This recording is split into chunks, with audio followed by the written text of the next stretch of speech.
मेनू दिखाओ। उपन्यास ऑनलाइन पूरा पढ़ें। उपन्यास बिन। उपन्यास सर्वनाश का लोहार अध्याय 506 थोक में खरीदना। गुना नोबलबन के नए संस्करण में आपका स्वागत है। नोबलबन वेबसाइट पर विज्ञापन हटाएं और विशेष सौदों का आनंद लें। यूआरएल पर अभी 40% की बचत करें। पढ़ने का आनंद लें। सर्वनाश का लोहार C506 थोक में खरीदारी। वेब पर around the web. Best ways to make $100 fast with mobile every day online. Best ways to make $100 fast with mobile every day online make money. अध्याय 506 थोक में खरीदना। अरे मार्क, सेठ ने मार्क बेकर का अभिवादन किया। सेठ, दूसरे ने कहा। अगले दिन लोहार और सचिव मैरी के कार्यालय में बैठे थे और उस व्यक्ति को बुला रहे थे जिसने क्रोना की राजकुमारी और अगेट नोने के मरे हुओं के साथ सहयोग करने के बाद से उल्कापिंड की तरह तरक्की की थी। अपने तेज और खुले दिमाग की बदौलत वह बाहरी शक्तियों से निपटने में अपनी शुरुआती गलतियों के बाद सबसे तेजी से अनुकूलन करने वालों में से एक था। कोई यह कह सकता है कि बेकर को सत्ता का पद मिल गया था और वह वाइस सिटी के विदेशी मामलों को नियंत्रित कर रहा था। इस तरह वह आधिकारिक व्यापार मार्ग स्थापित करने के लिए उनकी बातचीत में भी मुख्य भूमिका में था। हालांकि क्रोना पहले ही उनकी तरफ से इस पर सहमत हो चुका था। मैरी ने उसे बताया कि वाइस सिटी की तरफ से अभी भी कुछ चीजें निपटानी बाकी हैं। अभी भी बहुत से अधिकारी इस बात को लेकर सशंकित थे कि एक बार प्रमुख व्यापार मार्ग स्थापित हो जाने के बाद क्रोना का वाइस सिटी पर किस तरह का प्रभाव हो सकता है। समुद्री साम्राज्य के आक्रमण के बाद जब यप्सिलन अपने पैरों पर खड़ा होने में कामयाब हो गया तो वे दूसरी दुनिया के प्रभावों के प्रति सतर्क हो गए, यहां तक कि xenophobia की हद तक। ये कितना दुर्लभ दृश्य है। मुझे ये सम्मान कैसे मिला कि मैं मीनास मार के टॉवर मास्टर से सीधे बात कर सकूं। उसने आत्मव्यंग्यात्मक ढंग से मजाक किया। हालांकि उसने मजाक में कहा, पिछली बार जब सेठ ने उसे देखा था तब से बेकर काफी बदल गया था। वह युवक बूढ़ा हो गया था। ऐसा लगता था कि उच्च पद उसे अच्छा नहीं लग रहा था, या शायद उसे बहुत से बुरे और जिद्दी लोगों से निपटना पड़ रहा था जो समय के साथ चलना नहीं चाहते थे। मिस्टर बेकर, कृपया थोड़ा और गंभीर हो जाए, मैरी ने गंभीरता से कहा। बिल्कुल मिस्टर बेकर, ये गंभीर मामला है, सेठ ने मुस्कुराते हुए दोहराया। ठीक है, मैं आपकी क्या मदद कर सकता हूं? मैं व्यस्त हूं, तुम्हें मालूम है।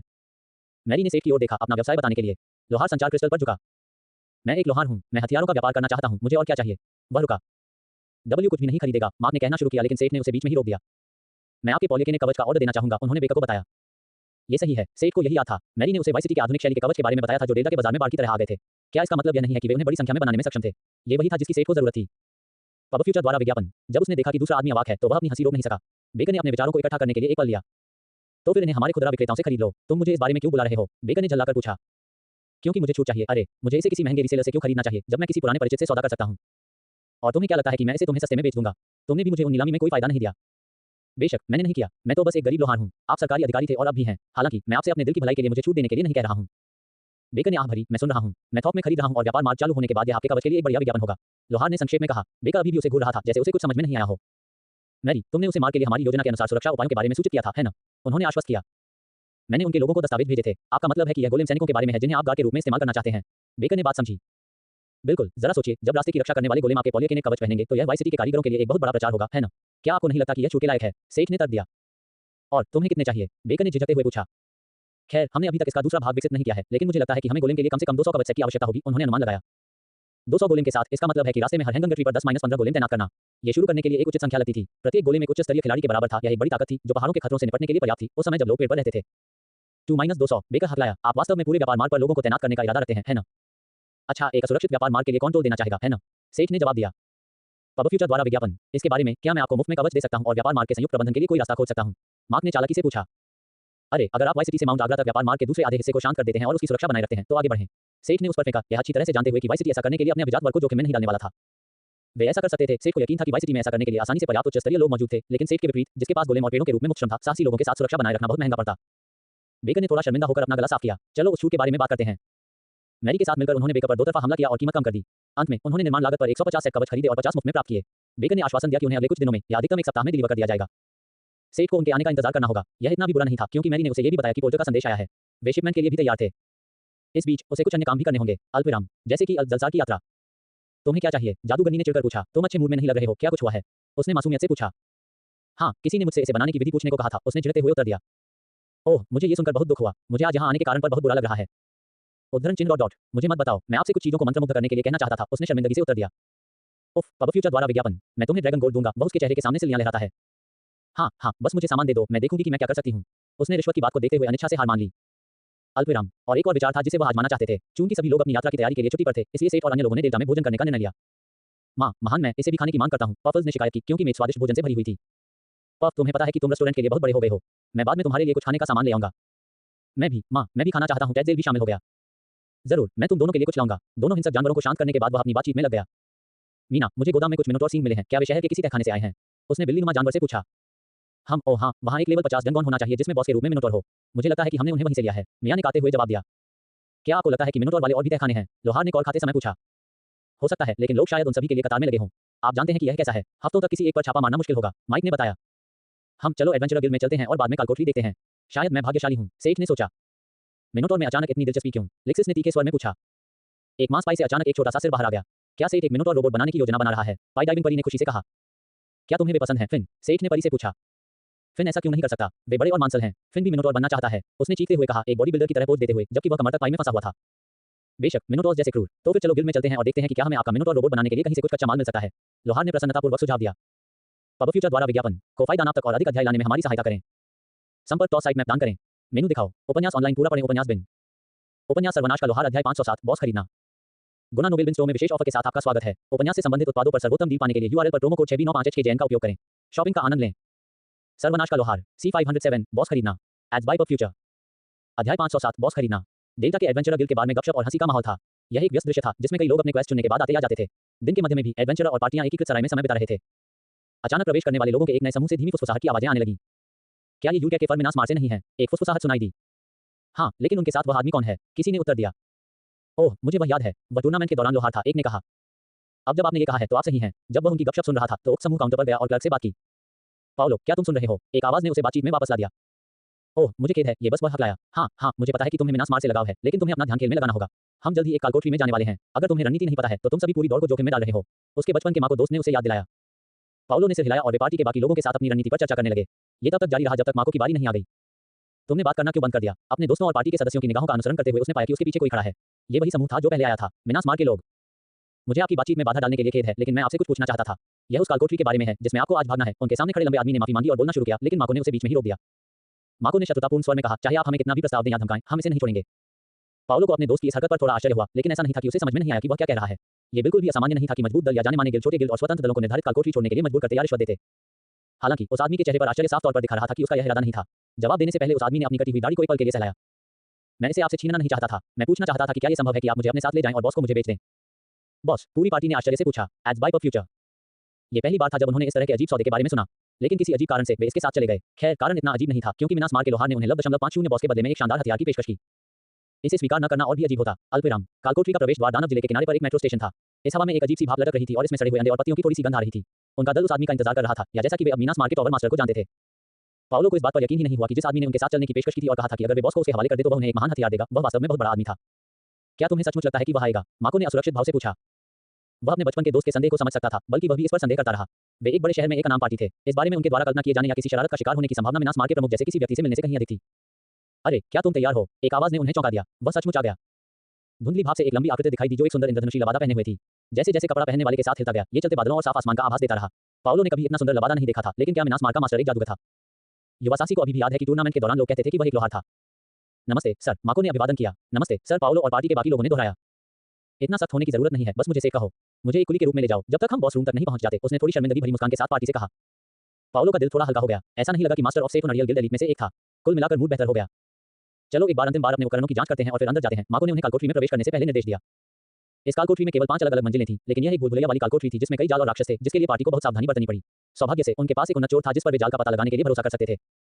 जब भी वे जाल के निरस्त होने का इंतजार करते और शांत क्षणों में पाओलो से की ओर चुपके से नजरें चुरा लेता।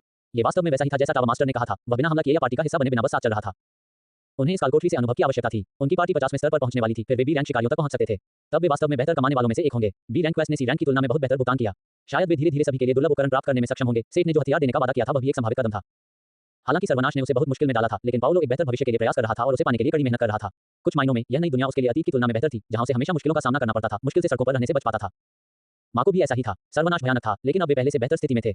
यह एक लोकप्रिय कहावत बन गई थी कि जो कुछ लोगों के लिए अभिशाप था वह दूसरों के लिए मुक्ति था। Ads by PubFuture. ऐसे विचार उनके मन में आते रहे जब वे अंधेरी भूलभुलैया में भटक रहे थे। पाओलो, मुझे मजबूर करो। माको ने प्राचीन कवच पहने एक कंकाल योद्धा पर हमला करते हुए कहा। अधिक शक्ति, पत्थर की खाल, सिंदूर की धार। उसने पहले से तैयार किए गए सहायक मंत्रों को सक्रिय किया। सिंदूरी लपटों से लदे माको के कृपाण ब्लेड ने मिनी बॉस के कवच को काट दिया और मरे हुए प्राणी को आग लगा दी। मुझे एक खजाने का बक्सा मिला है, उनके चोर ने चिल्लाकर कहा। इन उथले लेकिन फैले हुए भूलभुलैया वाले कालकोठरियों का एक और फायदा यह था कि इनमें छोटे-छोटे खजाने होते थे जिन्हें कभी-कभी आलोया गुप्त कमरों में छिपाकर पाया जा सकता था। हम भाग्यशाली हैं, ये वास्तव में एक अंगूठी है। जाल को निष्क्रिय करने और ताला खोलने वाले उपकरण से संदूक को खोलने में कई मिनट लगाने के बाद चोर ने चिल्लाकर कहा। ये दुर्लभ था, लेकिन ये संदूक इस तरह के अज्ञात अप्रत्याशित लाभ को भी आश्रय दे सकते थे। सहायक उपकरण दुर्लभ बूंदों में से एक थे, जिसके कारण उन्हें मान में लाया गया। फिर से उसने सेठ की ओर देखा, लेकिन उसे एहसास हुआ कि उसकी चिंताएं बेवकूफी भरी थीं। मिनास मार का स्वामी कुछ छोटे कालकोठरी खजानों की लालसा क्यों करेगा? जब उस आदमी ने पाओलो की नजर देखी तो वह मुस्कुराया। अगर आप चाहें तो मैं आपके लिए इसका मूल्यांकन कर सकता हूं, उसने मुस्कुराते हुए कहा। यह पहली बार था कि टावर मास्टर ने उनसे बात करने की पहल की। शायद उसने पाओलो के अविश्वास को गलत समझा था क्योंकि वह किसी एहसान की तलाश में था। किसी को अपने सामान का मुफ्त में मूल्यांकन करने से बहुत मदद मिलेगी, क्योंकि मूल्यांकनकर्ताओं ने मूल्यांकन के लिए कीमत के रूप में आइटम के मूल्य का 1% मानने का रिवाज अपनाया था। कृपया आगे जाएं। माको, जिसने चोर से अंगूठी छीन ली थी, ने बिना किसी चिंता के सेठ को अंगूठी दे दी। हालांकि शुरुआत में टावर मास्टर के साथ उसकी शुरुआत अच्छी नहीं रही होगी, लेकिन अब उसे उस आदमी पर पूरा भरोसा था, पाओलो से भी ज्यादा। आप भाग्यशाली हैं, ये बिना किसी नकारात्मक प्रभाव वाली एक असामान्य जादुई अंगूठी है। ये जादू के प्रभाव को 10% तक बढ़ा देती है, पहनने वाले की बुद्धि को 5% तक, उनके मन को 100% तक बढ़ा देती है और कास्टिंग की लंबाई को 5% तक कम कर देती है। उसने अंगूठी को छुए बिना ही कहा। उनके दल के सदस्यों के चेहरों पर आश्चर्य के भाव देखे जा सकते थे। सहायक उपकरण पहले से ही दुर्लभ थे, लेकिन जादूगर के लिए उपयुक्त सहायक उपकरण और भी अधिक मांग में थे। हालांकि कोई भी तकनीकी रूप से सिस्टम के साथ जादूगर बन सकता था, लेकिन हर किसी के पास अपने निर्णय पर अमल करने की प्रतिभा या हिम्मत नहीं थी। पाओलो, तुम्हें यह मिलना चाहिए, माको ने अचानक कहा। क्या? लेकिन अगर हम इसे बेच दें तो हम, उन्होंने कहना शुरू किया, लेकिन उनकी पार्टी ने उन्हें बीच में ही रोक दिया। अगर हम इसे बेच देते हैं तो हमारे पास इस तरह का दूसरा खरीदने के लिए पैसे कभी नहीं होंगे। चिंता मत करो, क्योंकि हमारा समर्थन, आपकी ताकत, हमारी भी ताकत है, माको ने कहा, जबकि अन्य सदस्यों ने सहमति में सिर हिलाया। प्रभावित होकर उन्होंने वस्तु को स्वीकार कर लिया और सीधे उसे सुसज्जित कर दिया। इस छोटी सी रुकावट के बाद वे आखिरकार 5वीं और आखिरी मंजिल पर पहुंच गए। उन्हें बॉस रूम के गेट के सामने खड़े होने में 1 घंटे से थोड़ा ज्यादा समय लगा। पार्टी के लोग उस शानदार पोशाक वाले आदमी की ओर आशा भरी नजरों से देख रहे थे, जो पूरे समय उनका पीछा कर रहा था। एज बाय फ्यूचर, मुझे लगता है कि अब मेरी बारी है, उसने मुस्कुराते हुए कहा। क्या आप अपना पैसा अभी चाहते हैं या बाद में? उसने गेट पर हाथ रखते हुए पूछा। हमें किसी भी तरह से कोई आपत्ति नहीं है, मुझे संदेह है कि मिनास मार्ग का मालिक वादा किए गए भुगतान से चूक जाएगा, माको ने आश्वासन दिया। हाँ, ठीक है, मैं ऐसा नहीं करूंगा। जब बात सिर्फ किसी महाकाव्य आइटम की हो तो नहीं, यही रुको, मैं 1 सेकंड में काम पूरा करके आता हूँ, उसने बॉस के कमरे में अकेले प्रवेश करने से पहले कहा।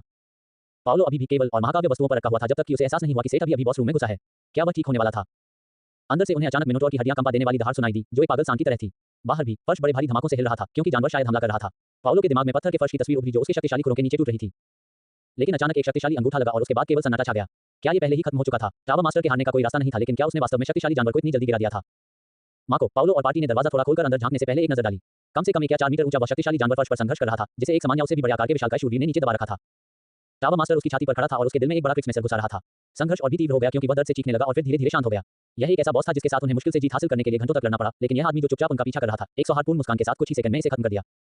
अगले ही पल लाश और शूरवीर गायब हो गए, केवल टावर मास्टर अपनी तलवार के साथ रह गया। मुस्कुराते हुए वह गेट की ओर मुड़ा। अब तुम अंदर आ सकते हो, मेरा काम हो गया, अपना इनाम ले लो ताकि हम जा सकें। उसने अपने पीछे वाले कमरे की ओर इशारा किया जहां एक संदूक दिखाई दिया था।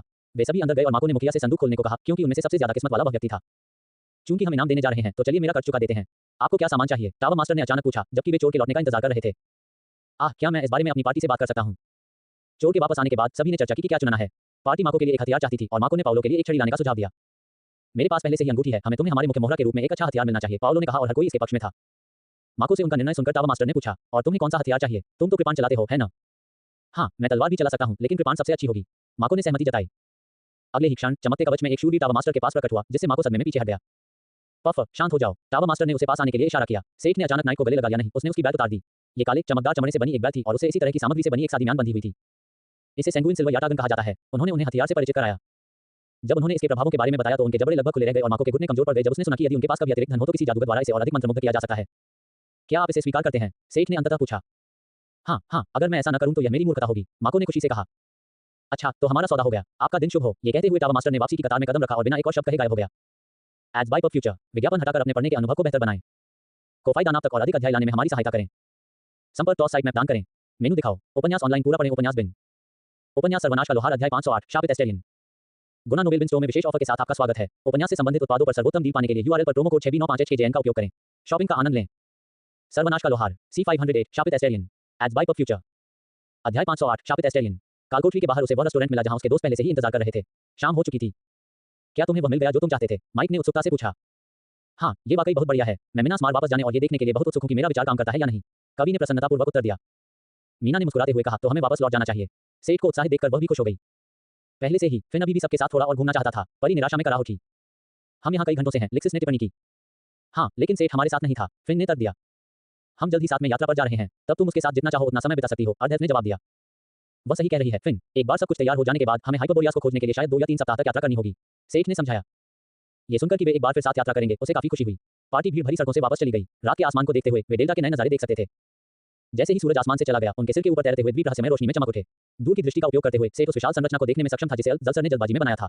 रंगीन रोशनी उनसे निकलने वाले प्रचुर मात्रा में मैना के कारण थी। रात में ऐसा लग रहा था मानो शहर के ऊपर लगभग तारों से रहित आसमान में कई जादुई चांद चमक रहे हों। यह उनके लिए अभी एक आकर्षक और अनोखा नजारा था। सिस्टम चर्च में पहुंचकर उन्होंने टेलीपोर्ट फॉर्मेशन का इस्तेमाल करके मिनास मार्ग वापस लौट गए। देर हो चुकी थी, इसलिए वे अलग हो गए। जब बाकी सब लोग सोने चले गए तो सेठ वर्कशॉप की ओर चल पड़ा। वह कल तक इंतजार नहीं करना चाहता था। मीना ने अपने निजी क्वार्टर में जाने से पहले कहा, कृपया जल्दी से मेरे साथ आ जाओ। वह समझ गई कि वह उसे इंतजार करने के लिए मना नहीं पाएगी, इसलिए उसने उसे जल्दी करने के लिए कहा। सेठ ने कार्यशाला में टेलीपोर्ट होने से पहले सिर हिलाया। वह सैक्रिलेजियस लेब्रीज के लिए एक हथियार बनाना चाहता था और इसके लिए उसने परीक्षण हेतु कुछ प्रयोगात्मक विधियां बनाई थी। पहला कदम था सेरेस को स्पीयर ऑफ बिटरमसी से अलग करना। क्या तुम अंततः मुझे एक शरीर दे रहे हो? उसने उत्साह से पूछा। नहीं, मुझे सिर्फ भाले की जरूरत है, तुम बाद में आना। लोहार ने उसकी उम्मीदों पर पानी फेर दिया।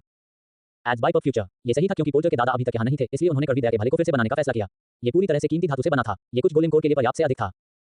या एक गोलेम का तंत्र। सेठ ने स्वचालित अनुकूलन के लिए सामग्री के रूप में चयन करने से पहले गोलेम फौज के भंडारण में भाला, एक साधारण छोटी आत्मा, प्रचुर मात्रा में और मिनोटॉर के शरीर को जोड़ा। एक और सामग्री थी जो इस प्रयोग के लिए यकीनन सबसे महत्वपूर्ण थी। सफेद बैल की खाल का तीसरा हिस्सा, शापित सामग्री जिसने वाइब्रेंट कवच को उसकी सबसे भयानक क्षमताओं में से एक दिया था और एक समय पर सेठ के करियर को खत्म कर सकता था। एक ऐसी सामग्री जिसे वह अभी भी संसाधित करने में असमर्थ होगा, अगर गोलेम फौज के लिए नहीं। जब तक वह इसे संसाधित करने वाला नहीं था, तब तक कुछ भी नहीं हो सकता था। बेशक उसने अपने पूरे उपकरण पहने थे बस मामले के लिए। अगर यह अभिशाप ड्रैगन अभिशाप के विपरीत उस पर वापस वार करता तो उसके पास एक अंतिम तुरुप का पत्ता था। Lucky trinket. अल्जल्सर ने एक बार उसके लिए जादू करने का वादा किया था। अब इसमें दो अतिरिक्त विकल्प थे। पहला लिटिल लाप्लास नामक एक कौशल था जिसमें क्राफ्टिंग में एक निश्चित परिणाम प्राप्त करने के लिए किसी की अपनी कार्रवाई को बदलने की संभावना थी। दूसरी बात, रिंग में 75% शाप प्रतिरोध का विकल्प भी जोड़ा गया था। अगर कुछ गलत हो जाता तो वह इन दोनों और अपनी किस्मत पर भरोसा करता था। वह बेसब्री से इंतजार कर रहा था कि गोलेम फौज काम करना शुरू कर दे। जैसा कि अपेक्षित था, स्वचालित प्रक्रिया ने गोलेम के विभिन्न भागों के लिए सबसे उपयुक्त सामग्री का चयन किया, जबकि मूल शरीर को बदल दिया। इस बार इस प्रक्रिया में शरीर को पूरी तरह से खंडित कर दिया गया। इसकी हड्डियों और सींगों को मजबूत किया गया, जबकि भाले से प्राप्त अवशेषों से संरचनाओं का एक महीन जाल बनाया गया। ध्यान देने वाली बात यह थी कि गोलेम फौज ने हड्डियों पर संरचनाओं के जाल में मैना इकट्ठा करने का कार्य भी जोड़ा था।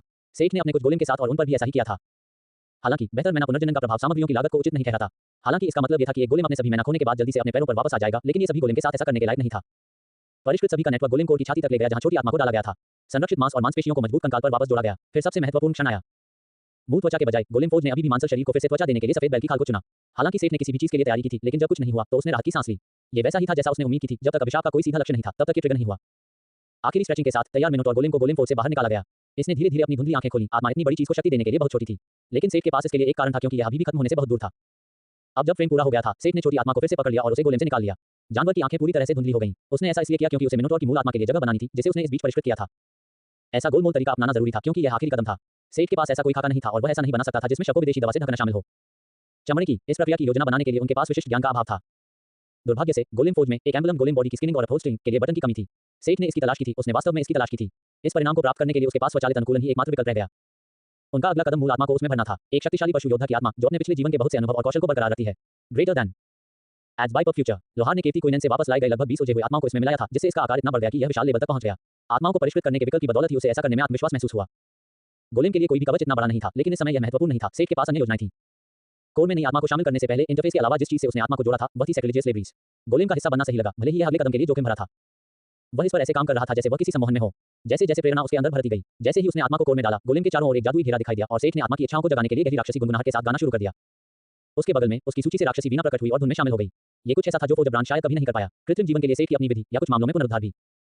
क्या कालकोठरी के मालिक को पुनर्जीवित करना जोखिम भरा था? हाँ, लेकिन क्या इससे वह रुक जाएगा? नहीं। गोलेम फौज द्वारा बनाए गए फ्रेम को आधार के रूप में इस्तेमाल करते हुए कठोर शुष्क दिखने वाली मांसपेशियों पर मांस उगना शुरू हो गया। जीवन भूसी में बह रहा था और अपनी पूर्ण शक्ति को पुनः प्राप्त कर रहा था। नहीं, बल्कि नई शक्ति भी प्राप्त कर रहा था। वैतरणी नदी के पानी में स्नान करने के बाद उन्होंने सूचनाओं की एक पंक्ति सुनी। विशेषता असीमित सहनशक्ति, क्रूर योद्धा, ईश निंदा करने वाला। जाति कृत्रिम मिनोटॉर। आयु 0। संबद्धता मिनस्मार। स्थायित्व 1000। मन 10,050। शक्ति 500। निपुणता 400। चपलता 400। इंटेलिजेंस 250। इच्छा शक्ति 300। धीरज 800। एज बाइप ऑफ फ्यूचर। व्यक्तित्व 20। रक्षा भौतिक 20,000। जादुई 15,000। विष प्रतिरोधक क्षमता। मानसिक प्रतिरक्षा, स्थिति विसंगति प्रतिरोध 70%। जादू प्रतिरोध 60%। अल्पविराम सक्रिय कौशल कुल्हाड़ी महारत जर्नीमैन लव 0.4। सक्रिय कौशल बजर्क लव 5। सक्रिय कौशल योद्धा की धार लव 4। निष्क्रिय कौशल शारीरिक शक्ति अप लव 0.6। निष्क्रिय कौशल उन्नत शक्ति लव 0.5। निष्क्रिय कौशल close quarter combat CQC adept स्तर 3। निष्क्रिय कौशल प्रकृति का अभिशाप। Greater than. जब वह जोर से खर्राटे लेता था तो उसके नथुनों से भाप निकलती थी, जिससे पता चलता था कि वह जीवित है। एस्टेरियन ने अपने विशाल हाथों में लेबरीज को कसकर पकड़ लिया। यह उसके आकार में बिल्कुल फिट था। गोलेम की गहरी आंखों में बुद्धिमत्ता दिखाई दे रही थी। सेठ अपने चेहरे पर बड़ी मुस्कान को रोक नहीं सका। अभी अभी बनाया गया होने के बावजूद मिनोटॉर ने आसानी से अपने कुलीन गोलेम को टक्कर दी, जो कुछ समय से बढ़ रहे थे। एक काटा हुआ आत्मा अपने स्वयं के शरीर से बने एक फ्रेम में पुनर्जीवित होना अपने पिछले कौशल और काफी विकसित अहंकार को विरासत में लेने के लिए इष्टतम स्थिति थी, भले ही उसके पास अहंकार आत्मा न हो। इसके अलावा इसे सफेद बैल का अभिशाप विरासत में मिला था। चूंकि यह जीवित था, इसलिए इसे बाद में कवच पहनाया जा सकता था, लेकिन कवच न पहनना भी एक बड़ा फायदा हो सकता था, क्योंकि जो कोई भी हमला करता उसे प्रकृति के अभिशाप का सामना करना पड़ता। स्थिति का आकलन करने के बाद मिनोटॉर ने अंततः चलना शुरू कर दिया। मास्टर, उसने कहा, और विशाल बैल उसके सामने एक घुटने पर झुक गया। एक हाथ में लेबरीज को पकड़े हुए, दूसरे ने उसके कोर के ऊपर मुट्ठी बनाई, जो निष्ठा दिखा रही थी। घुटने टेकते हुए एस्टेरियन सेठ के साथ आंखों के सर पर था। तुम्हारी आज्ञा क्या है? उसने गहरी गड़गड़ाहट भरी आवाज में पूछा। क्रूर योद्धा और ईशनिंद के रूप में अपने गुणों और मिनोटॉर के बारे में पढ़ी गई कहानियों के बावजूद एस्टेरियन काफी बुद्धिमान और गंभीर व्यक्ति लग रहा था। सेठ ने विशालकाय के मांसल कंधे को थपथपाया। थोड़ा आराम करो, मिनास मार में आपका स्वागत है। उसने शांत रहने की कोशिश की, लेकिन विशाल गोलेम को गले लगाने और उस पर चढ़ने की इच्छा को रोक लिया। ये वास्तव में काम कर गया था। एज बाइप ऑफ फ्यूचर। विज्ञापन हटाकर अपने पढ़ने के अनुभव को बेहतर बनाएं। कोफाई दानाप तक और अधिक अध्याय लाने में हमारी सहायता करें। संपर्क टॉस साइट मैप दान करें। मेनू दिखाओ। उपन्यास ऑनलाइन पूरा पढ़ें। उपन्यास बिन। उपन्यास सर्वनाश का लोहार अध्याय 509 द्वारपाल। सर्वनाश का लोहार। C509 gatekeeper. एज बाइप ऑफ फ्यूचर अध्याय 509 द्वारपाल। क्या ये सब कुछ है गुरु? शक्तिशाली मिनोटॉर ने पूछा, जब वह एक चौड़े दालान में अजीब तरह से खड़ा था, जो उसके आकार के लिए बिल्कुल उपयुक्त था। उसने अपने हाथों में अपना लेबीज पकड़ लिया और अपनी आंखों में अनिश्चितता के साथ अपने छोटे मालिक और निर्माता को देखा। बेशक, मुझे लगता है कि तुम इस काम के लिए बिल्कुल सही हो। बस थोड़ा आराम करो, उसने सख्त और गंभीर बैल से कहा। अगर सेठ ईमानदार है तो उसे यह स्वीकार करना होगा कि एस्टेरियन बनाने के बाद जो कुछ भी हुआ, उसके लिए उसने वास्तव में कोई योजना नहीं बनाई थी। लोहार ने इरादे से ज्यादा आवेग में काम किया था। उसने फिन के साथ मजाक किया था, लेकिन वह एस्टेरियन को उसे दे सकता था। ऐसा इसलिए नहीं था क्योंकि उसे फिन पर भरोसा नहीं था, सुधार ऐसा इसलिए था क्योंकि वह उस छोटी परी के दृश्य की कल्पना कर सकता था जो विशालकाय को दिखा रही थी और डेल्टा की सड़कों पर उस पर सवार थी। चूंकि विशालकाय बुलमैन अफेयर की तरह एक जीवन रूप था और अन्य सामान्य गोलेमों के विपरीत उसे इन्वेंट्री में नहीं डाला जा सकता था। सेठ को तुरंत कुछ सोचना पड़ा। इसका समाधान उसे मिनास मार का गेटकीपर बनाना था। यह एक ऐसे पद के लिए एक शानदार उपाधि थी जिसमें लगभग कोई काम नहीं था, क्योंकि मिनास मार के द्वारों का शायद ही कभी उपयोग किया जाता था। हालांकि उन्होंने पुराने गेट हाउस और सुरंग का जीर्णोद्धार किया था जो मिनास मार की गुफा में जाती थी, लेकिन वर्तमान में इसका उपयोग और के लिए बैरक के रूप में किया जाता था, बिना किसी वास्तविक यातायात के, जिसने इसे अभी के लिए फिन से छिपाने के लिए एक अच्छी जगह बना दिया था।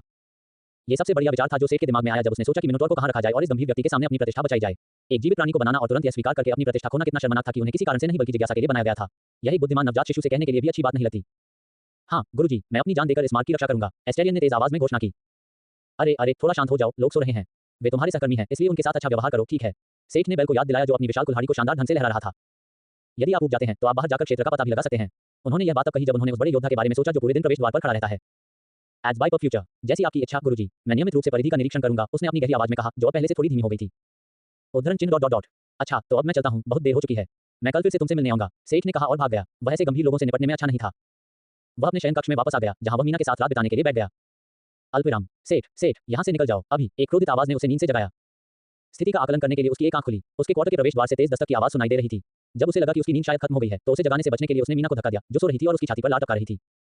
फर्श से एक जोड़ी पैंट उठाकर वह दुर्व्यवहार वाले दरवाजे तक चला गया। मैं यहाँ हूँ, मैं यहाँ हूँ। दरवाजा थपथपाना बंद करो, इससे तुम्हारा हाथ ही चोटिल होगा, उसने दरवाजा खोलते हुए बुदबुदाया। मैरी अचानक अंदर आई। वह बहुत गुस्से में लग रही थी। वह विशालकाय बैल हमारे मुख्य द्वार को क्यों रोक रहा है? उसने उसे सुप्रभात की शुभकामना दी। उद्धरण चिन्ह डॉट डॉट डॉट। विशाल गधा बैल, ओह एस्टेरियन, मैं आज तुम्हारे साथ उसके बारे में बात करने वाला था। मैंने उसे अभी गेटकीपर के रूप में रखा है क्योंकि मेरे पास उसके लिए वास्तव में कोई अच्छी नौकरी नहीं थी, उसने बड़बड़ाते हुए कहा। तो क्या ये सच है कि जानवर ने जो कहा, इस वजह से हम पूरी सुबह से परेशान हैं? एज बाय फ्यूचर, उन्होंने बताया कि कैसे ओथगॉड ने अपनी गार्ड शिफ्ट के दौरान मिनोटॉर को पाया और सोचा कि कोई राक्षस उनकी जानकारी के बिना घुसपैठ कर गया है। उन्होंने अलार्म बजाया था और ओथगॉड का पुरुष हिस्सा वर्तमान में मिनोटॉर की रखवाली कर रहा था। अभी तक कोई लड़ाई न होने का एकमात्र कारण यह था कि उसने कोई आक्रामकता नहीं दिखाई और उन्हें बताता रहा कि उसके मालिक ने उसे द्वारपाल की भूमिका दी है। केवल पुरुष वाला भाग ही क्यों? सेठ का सोया हुआ दिमाग उस विवरण पर केंद्रित हो गया। मैरी बुरी तरह शर्मा गई और मुंह बनाने लगी, जैसे उसे कोई शर्मनाक बात याद आ गई हो। तुमने ही यह चीज बनाई है, तुम्हें नहीं पता होना चाहिए। तुम इसे मुख्य द्वार पर पूरी तरह से नग्न अवस्था में कैसे रख सकते हो? उसने दूर देखते हुए कहा। ओह ठीक है, वह काफी संपन्न है ना? लोहार धीरे धीरे उसकी बात का मतलब समझ गया और वह धीरे धीरे जाग उठा। मैं उसके कपड़ों का ध्यान रखूंगा, उसने शर्म से अपना सिर खुजलाते हुए वादा किया। वह कैसे भूल सकता था? उसने तो शालीनता के लिए मिनोटॉर को एक लंगोटी भी नहीं दी थी। वह तैयार हुआ और कार्यशाला में लौटने से पहले मीना के साथ नाश्ता किया। सेठ ने मिनोटॉर के लिए जो कुछ बनाया उस पर ज्यादा विचार नहीं किया। उसका सबसे बड़ा बचाव उसकी शापित चमड़े की खाल थी। जितना संभव हो सके उतनी खाल को खुला छोड़ने के विचार के बाद उसने प्रेरणा के तौर पर एक पुराने कार्टून का इस्तेमाल किया। मैनहिम, चमड़े की स्कर्ट और छाती पर चमड़े की बैग पहने एक बूढ़ा बर्बर नायक। वास्तविक कवच की कमी को पूरा करने के लिए आइस्ट्रोल चमड़े का उपयोग करके उसने जल्दी से बैल के लिए एक आकर्षक पोशाक तैयार की। उसने मिनास मार की शिखा के साथ एक छाती का टुकड़ा बनाया। यह मिनोटॉर गोलेम कोर की रक्षा करेगा। उसने इसमें सिगिल रिंग्स के समान ही कार्य जोड़े। इस तरह इसका अच्छा उपयोग हुआ और इसने गेटकीपर को मिनास मार के कर्मचारियों के रूप में पहचानने योग्य बना दिया। जब वह प्रवेश द्वार पर पहुंचे तो उन्होंने पाया कि मैरी और मिनास मार के अन्य सदस्यों द्वारा स्थिति को पहले ही शांत कर दिया गया था। एज बाय फ्यूचर मास्टर, एस्टेरियन ने उसे सम्मानपूर्वक अभिवादन किया। बाकी सभी ने बस सिर हिलाया, हाथ हिलाया या दोस्ताना तरीके से अभिवादन किया। सजग मन से उसने देखा कि मैरी को ऐसी समस्याएं क्यों हो रही हैं। बैल का शक्तिशाली ताली बजाने वाला खुले में स्वतंत्र रूप से इधर-उधर उछल रहा था। सभी ने अपनी नजरें हटाने का ध्यान रखा, लेकिन सेठ को दूसरी चिंताएं थीं। क्या उसने स्कर्ट को बहुत छोटा कर दिया था? क्या पैंटी शॉट किसी युद्ध में मनोवैज्ञानिक युद्ध की अनुचित रणनीति थी? शायद उसे भूसे किसी तरह की लड़ाई करवानी होगी ताकि लोग मिनास मार को बेशर्म कहने से बच सकें। क्या लोग कमांडो बनने के लिए मिनोटॉर को दोषी ठहरा सकते हैं? यहाँ एस्टेरियन, अभी इन्हें पहन लो, उसने बड़े बैल को अपने बड़े बैल को छिपाने के लिए कहा और ओथगॉड की ओर मुड़ गया। हाँ मास्टर, धन्यवाद, मिनोटॉर ने कहा और जल्दी से कपड़े पहनने लगा। बर्बर शैली का कवच पहनने के बाद वह पॉप संस्कृति में एक सामान्य बर्बर की हूबहू प्रतिकृति बन गया। विशालकाय मिनोटॉर अपने बेहद खुले चमड़े के कवच में दो सिर वाली विशाल कुल्हाड़ी को पकड़े हुए। पूर्णता। मुझे आप सभी को इस तरह आश्चर्यचकित करने के लिए खेद है। यह आपका नया सहयोगी एस्टेरियन है, वह मिनास मार का आधिकारिक गेटकीपर होगा। कृपया अभी उसके साथ मिलकर काम करें, उसने उनसे पूछा। सेठ ने एक पल के लिए सोचा और ये बताने का फैसला नहीं किया कि भविष्य में मिनोटॉर की बदौलत उनके कर्तव्य बदल सकते हैं। चूंकि एस्टेरियन अब यहाँ था, इसलिए उन्हें शायद स्टैंड बाय पर इतनी सारी गार्ड टीमों की जरूरत नहीं होगी, जिसका मतलब था कि वे बाहर जाकर और अधिक बार कालकोठरी में प्रवेश कर सकेंगे। यह उनके लिए अच्छी खबर थी, लेकिन उन्हें इस बारे में मैरी से बात करनी होगी और वह भी उनकी उम्मीदें बढ़ाना नहीं चाहते थे। एस्टेरियन का निर्माण करके अपनी जिज्ञासा को संतुष्ट करने के बाद सेठ अपने मूल कार्य पर काम करने के लिए कार्यशाला में लौट आया। कार्यशाला में सेरबेरस हथियार बनाने में व्यस्त था। बॉने अपनी कार्यशाला में थे, वेडिंग कवच पर काम कर रहा था और रोइन स्वीकृति की मुहर बनाने में व्यस्त था। जब वह अपने और कवच शिपमेंट का इंतजार कर रहा था तो उसने गोलेम फोर्ज को तैयार करने के लिए गोलेम फ्रेम का उत्पादन किया। यह एक अच्छी बात थी कि वह गोलेम फोर्ज को अनलॉक करने के लिए अपनी यात्रा के दौरान बहुत सारी आत्माओं की कटाई करने में सक्षम था। इस तरह उसे अपने हाईवे पेट्रोल गोलेम बनाने के लिए आपूर्ति के बारे में चिंता करने की जरूरत नहीं थी। उन्हें बुलाने के विचार ने सेठ को एक और प्रेरणा दी, लेकिन वह भी इस पर काम नहीं कर सकता था। उसने अपने वर्तमान कार्य पर ध्यान केंद्रित करने का फैसला किया। जब गोलेम फोर्ज स्वचालित रूप से काम कर रहा था तब सेठ ने निहाई पर लौटने का फैसला किया। इस बार उसने हथियारों पर काम नहीं किया। पाओलो और उसके दोस्त की प्रतिक्रिया को याद करते हुए जब कालकोठरी में एक अंगूठी गिरी तो सेठ को अपने उपेक्षित बच्चे की याद आ गई। कौशल और के विपरीत जो दोनों लव 0.5 को पार कर चुके थे, यह अभी भी लव 3 पर था। मैरी ने फिर क्या कहा? कमी और मांग कीमत तय करती है। पार्टी की प्रतिक्रिया को देखते हुए सामान काफी कम थे। सेठ जानता था कि सामान और जादूगर के उपकरण अक्सर कालकोठरी में नहीं गिरते, लेकिन ओरा जैसी जगहों पर यह कोई समस्या नहीं थी। हालांकि सामान अभी भी महंगे थे, लेकिन कमी की भरपाई के लिए पर्याप्त सुनार थे ताकि अगर कोई थोड़ा अमीर हो तो कम से कम एक खरीद तो सकता था। उर्थ में ऐसा नहीं था। यहाँ अभी भी ऐसे देशी सुनार नहीं थे जो लगातार अच्छे प्रभाव वाले आभूषण बना सकें। मांग आपूर्ति से कहीं ज्यादा थी। अगर किसी के पास पैसे भी हों तो भी वह कुछ खरीद नहीं सकता, और एक विदेशी व्यापारी सस्ते में आभूषण आयात करके बेचने के बजाय अपनी उंगली काटना पसंद करेगा। जैसे ही सेठ अपनी जौहरी की मेज पर बैठा, उसके चेहरे पर एक मजेदार मुस्कान उभर आई। यह उस पैसे के बारे में नहीं था जो वह कमाएगा, यह उस पीड़ा के बारे में था जो इन व्यापारियों को महसूस होगी जब वह आगे बढ़ेगा और उनके व्यापार को बर्बाद कर देगा। वे बाजार में बाढ़ लाने और कीमतें ऊंची रखने के लिए उनकी संभवतः अच्छी तरह से विकसित प्रणाली को नष्ट करने के खिलाफ क्या कर सकते थे? टॉवर, क्या तुमने आसपास के पहाड़ों का स्कैन पूरा कर लिया? एड्स बाय पर फ्यूचर, विज्ञापन हटाकर अपने पढ़ने के अनुभव को बेहतर बनाएं। कोफाई दानाप तक और अधिक अध्याय लाने में हमारी सहायता करें। संपर्क टॉस साइट मैप दान करें। मेनू दिखाओ। उपन्यास ऑनलाइन पूरा पढ़ें। उपन्यास बिन। उपन्यास सर्वनाश का लोहार अध्याय 510, सिर्फ सपने नहीं। गुना नोबेल बिन स्टोर में विशेष ऑफर के साथ आपका स्वागत है। उपन्यास से संबंधित उत्पादों पर सर्वोत्तम डील पाने के लिए यूआरएल पर प्रोमो कोड 6B958HKJN का उपयोग करें। शॉपिंग का आनंद लें। सर्वनाश का लोहार C510, सिर्फ सपने नहीं। एड्स बाय पर फ्यूचर। अध्याय 510, सिर्फ सपने नहीं। सबसे पहले मध्यम से उच्च श्रेणी के उत्पादों का अच्छा स्टॉक तैयार करना था। इसके लिए सेठ ने वाई सिटी में बनाए गए अपने आखिरी दुर्लभ टुकड़ों का इस्तेमाल किया। यह अभी भी 50 से ज्यादा धातु की छड़ें थीं, भले ही उन्होंने सर्टिफिकेट टोकन के लिए होइन को ज्यादातर दे दिया था। हर छड़ इतनी बड़ी थी कि शायद 10 अंगूठियां बन सकती थीं। चूंकि केवल सामग्री ही किसी दुर्लभ वस्तु की गारंटी देती है, इसलिए सेठ ने उत्पादन प्रक्रिया को सरल बनाने का फैसला किया। किसी वस्तु को उसके उत्पादन कौशल जैसी किसी चीज से मिलने वाला सुधार उसके निर्माण के तरीके पर भी निर्भर करता था। इसका एक अच्छा उदाहरण उसके द्वारा सावधानीपूर्वक तैयार किए गए सैंगुइन सिल्वर हथियार थे। परिश्रम किसी वस्तु के आंकड़ों में प्रतिबिंबित होता था। दूसरी ओर प्रत्येक अंगूठी को हाथ से बनाना थकाऊ और समय लेने वाला था। ये ध्यान में रखते हुए कि उनकी यादृच्छिकता के कारण सावधानीपूर्वक योजना बनाना बेकार हो गया, सेठ ने भी परिश्रम को किनारे कर दिया। लोहार ने सलाखों को पाइप में बदल दिया। प्रत्येक पाइप के साथ उसने एक और फोर्जिंग गाथागी का इस्तेमाल किया। एक पाइप क्षति प्रतिबिंब या आंकड़ों के सशर्त सुधार से भरा होगा, दूसरा यादृच्छिक अभिशाप क्षति के साथ। एक बात जो वह पहले से जानता था वह ये थी कि राक्षसी गाथा गीत सामग्री की विशेषताओं के साथ अच्छी तरह से मेल खाते थे। उन्होंने यह उम्मीद नहीं की थी कि दिव्य लोहे के यादृच्छिक प्रभाव बहुत अच्छी तरह से काम करेंगे। केवल बहुत कम में नकारात्मक दूसरा प्रभाव था जो हमेशा इसे एक व्यापार बंद की तरह लगता था। वे तत्व संबंधी समानताएं, विशेषता बफ कौशल सुधार और भीड़ नियंत्रण प्रभाव जैसे सरल प्रभाव थे। पाइपों को हथियार माना गया और इस तरह की चीजें बनाई गईं। दुर्लभ शारीरिक क्षति 400, मैग क्षति 400, स्थायित्व 5000। एड्स बाय पर फ्यूचर। 1 हमले पर पत्थर बनने की 5% संभावना। 2 हमले में यादृच्छिक अभिशाप जोड़ने की 35% संभावना। शिल्पकार स्मिथ के हाथ से बना एक पाइप, एक ऐसा भद्दा हथियार जिसे देखकर लोग दंग रह जाते हैं और अगर वे वास्तव में इससे घायल हो जाते हैं तो पत्थर बन जाते हैं। Greater than. पेट्रिफिकेशन के लिए जादू मौजूद था, लेकिन ये बहुत जटिल था और इसमें बहुत अधिक मेहनत खर्च होता था, लेकिन यहाँ ये था। पेट्रिफिकेशन के लिए एक स्थायी प्रभाव के रूप में मौका यादृच्छिकता के लिए धन्यवाद। पेट्रिफिकेशन एक स्थितिजन्य बीमारी थी जिसका इलाज करना बहुत मुश्किल था और एक बार जब इसका पूरा असर हो जाता था तो ये लगभग अपरिवर्तनीय हो जाती थी। भले ही संभावना कम लगती हो, इस तरह के प्रभाव के लिए 5% बहुत अधिक था। सेठ के बेहतर प्रभावों के लिए एकमात्र स्पष्टीकरण उसकी उच्च भाग्य विशेषता और जलसर का जादू लिटिल लाप्लास था। सलाखों को 50 पाइपों में बदलने के बाद उसने उन्हें आरी से काटना शुरू कर दिया। यहाँ वहाँ कुछ सामग्री के नुकसान के कारण सेठ के पास प्रति पाइप लगभग 9 खाली छल्ले रह गए। इसका मतलब है कि अब उसके पास खत्म करने के लिए 450 जोड़ खाली छल्ले थे। बस इतना ही कि वह शायद 0.4 तक पहुंच सके। रिंग द रिंग चमकाना और चमकाना एक नीरस लेकिन आरामदायक काम था जिसने उसे अपने बुनियादी कौशल को निखारने में मदद की। जादू के लिए सेठ ने आकार समायोजन के प्रभावों और व्यक्तिगत रिक्त स्थान की क्षमताओं को फिट करने वाले एक अन्य प्रभाव के साथ काम किया। चूंकि वह शिल्पकार स्तर पर पहुंच गया था, इसलिए वह एक वस्तु में 3 जादू भर सकता था और संश्लेषित जादू का उपयोग कर सकता था। तकनीकी रूप से इसका मतलब था कि सेठ अब 2 से ज्यादा और यहां तक कि 4 अलग-अलग प्रभावों को एक जादू में मिलाने में सक्षम था।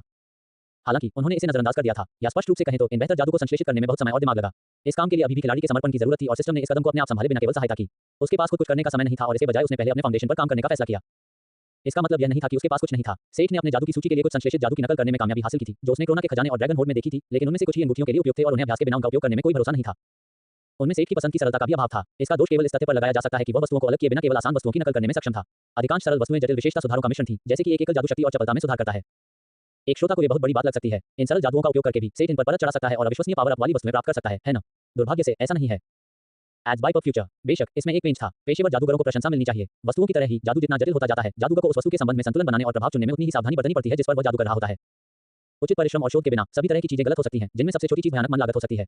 सबसे खराब चीजें जादू के जादू में खराबी, एक दूसरे को रद्द करना या प्रत्याशित कभी-कभी नकारात्मक साइड इफेक्ट्स हो सकती हैं जो आइटम, प्रसंस्करण या सामग्री पर निर्भर करती हैं जिन पर उनका उपयोग किया गया था। यही कारण है कि सेठ ने अभी तक आजमाए हुए और सही तरीके से काम किया है।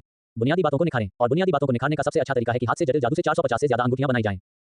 जैसे जैसे वह जादू खत्म करता, कुछ दुर्लभ रह जाते, लेकिन जब वह सही जादू चुनता तो अन्य भी महाकाव्य में अपग्रेड हो जाते। पहले से शुरू करके हर बार ऐसा होने पर वह चमककर मुस्कुराता। यह उनके कौशल में वास्तव में सुधार का प्रमाण था। उन्हें अभी भी याद है जब वह सभी जादुओं और अपने जादू को एक दूसरे के ऊपर रखकर दुर्लभ सामग्रियों का उपयोग करके बड़ी मुश्किल से एक महाकाव्य वस्तु बना पाते थे। अल्पविराम। सेठ, क्या तुम यहाँ हो? मैरी क्लिपबोर्ड लेकर आई। क्या बात है? उसने आश्चर्य से कहा, उसे चारों ओर से अंगूठियों के ढेर से घिरा हुआ देखकर। ओह हे मैरी, क्या हो रहा है? उद्धरण चिन्ह डॉट डॉट डॉट। मैं इसलिए आई हूँ क्योंकि मुझे कुछ दस्तावेजों पर आपके हस्ताक्षर चाहिए। उन सभी अंगूठियों का क्या मतलब है? उसने थोड़ा थककर पूछा। उसने बहुत कुछ देखा था, इसलिए सेठ को अपने खजाने में ड्रैगन की तरह अंगूठियों के ढेर में बैठे देखकर वह आश्चर्यचकित नहीं हुई। विचित्र दृश्यों का उल्लेख करते हुए विशालकाय उपकरण जो व्यस्तता से गोलेम को बाहर निकाल रहा था, जिन्हें अन्य गोलेम द्वारा अलग कर दिया गया था, विचित्रता में आसानी से इस लॉर्ड ऑफ द रिंग्स को पीछे छोड़ सकता था। हाँ जरूर, मुझे देखने दो। लोहार ने वह अंगूठी नीचे रख दी जिस पर वह काम कर रहा था और दस्तावेजों को पढ़ने के लिए आवर्धक चश्मा उठाया। ये विभिन्न प्रकार के फॉर्म थे जो मिनास मार्कोस व्यापार मार्ग के मालिक और प्रबंधक के रूप में वैध बनाते थे, जिसे वे वर्तमान में विकसित कर रहे थे। हालांकि क्रोना की तरफ से सब कुछ पहले से ही निपटा हुआ था, फिर भी इसे डेल्टा द्वारा ही संचालित किया जाना था। एड्स बाय पर फ्यूचर, जिसका स्पष्ट अर्थ था कि जिला इस व्यावसायिक साहसिक कार्य में अपना हिस्सा लेने पर जोर दे रहा था। सेठ को डेल्टा में आने के बाद से ही वह समय याद आने लगा था जब अधिकारी अभी भी व्यवहारिक रूप से शक्तिहीन थे। जैसे जैसे समय शांतिपूर्ण होता गया, सरकारी निकाय ने सुधार किया और करों और व्यापार अनुमतियों जैसी परेशान करने वाली चीजें सामने आती रहीं। वे निकट भविष्य में एक नए चुनाव की योजना भी बना रहे थे। लोहार को खुशी थी कि वह इनमें से ज्यादातर चीजें मैरी और जेन के लिए छोड़ सकता था। जब भी वह इस तरह के दस्तावेज देखता तो उसे खुशी होती कि उसने उन दोनों को बचा लिया था। ओह ठीक है, क्या आप जेन को बाद में आने के लिए कह सकते हैं? क्या यह उन अंगूठियों के बारे में है? मैरी ने आंख भरते हुए पूछा और सामानों के ढेर पर नजर डाली। हाँ, मैं उसे बताऊंगा। ऐसा कहकर उसने एक बार फिर लोहार को उसके हाल पर छोड़ दिया। दोपहर के बाद फिन और मीना टहलते हुए आए। मीना उसके पीछे से आई और अपने हाथों से उसके कंधों को सहलाते हुए उससे पूछा, क्या तुम्हें भूख नहीं लगी? चलो दोपहर का खाना खाते हैं। परी ने उसे काम से दूर करने के लिए कहा। ठीक है, चलो चलते हैं। चलो होइन और वैडन को भी साथ चलने के लिए कहते हैं, लोहार ने कहा और 23वीं अंगूठी नीचे रख दी जिसे वह बनाने में कामयाब रहा था। उन्हें ज्यादा देर तक पूछने की जरूरत नहीं पड़ी क्योंकि सेठ ने जल्दी से अपना काम छोड़कर खाने की तलाश शुरू कर दी। अल्पविराम। जेन खाली कार्यशाला में दाखिल हुई। खैर पूरी तरह से खाली नहीं, वहां से बेरस लोहारखाने में काम कर रहा था और दूसरे गोले में एक विशाल मशीन के चारों ओर घूम रहे थे। मैरी ने उसे बताया था कि सेठ ने उसे आने के लिए कहा है। ऐसा लग रहा था कि वह बहुत सारी एक्सेसरीज बना रहा था। सेठ यहाँ नहीं था, लेकिन एक्सेसरीज यहाँ थी। जॉकी की मेज पर अंगूठियों का पहाड़ देखकर महिला के घुटने कमजोर पड़ गए। इस बार यह पागल आदमी क्या करना चाहता था? एक्सेसरीज का बाजार बर्बाद करना। Ads by for future. विज्ञापन हटाकर अपने पढ़ने के अनुभव को बेहतर बनाएं। को फायदा नाप तक और अधिक अध्याय लाने में हमारी सहायता करें। संपर्क टॉस साइट मैप दान करें।